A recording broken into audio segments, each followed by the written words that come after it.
Fala galera, Bianca na área. Se você gosta de game, é esse canal aqui. Bom, gente, hoje a gente vai fazer uma notícia bem ruim.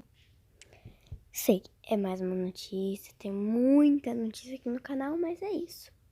Bom, gente, como vocês estão vendo aqui, eu não tenho mais o PKXD, eu só tenho o Roblox, Mortal Kombat Angela 2, Avakin Life e o Roblox, né? Bom, vou mostrar pra vocês agora o motivo porque eu não tenho mais o PKXD. Bom, gente, eu tinha o PKXD, só que eu não tava conseguindo entrar.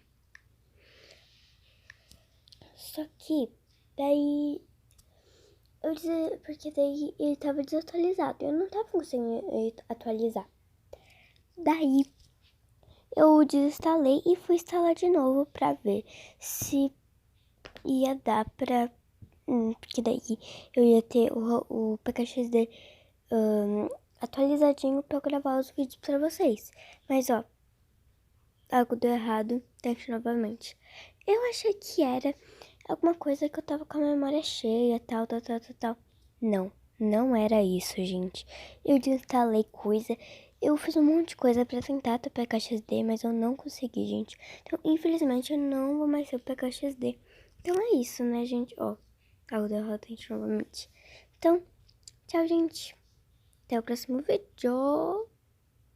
E deixe seu like, se inscreva no canal se vocês querem mais notícias.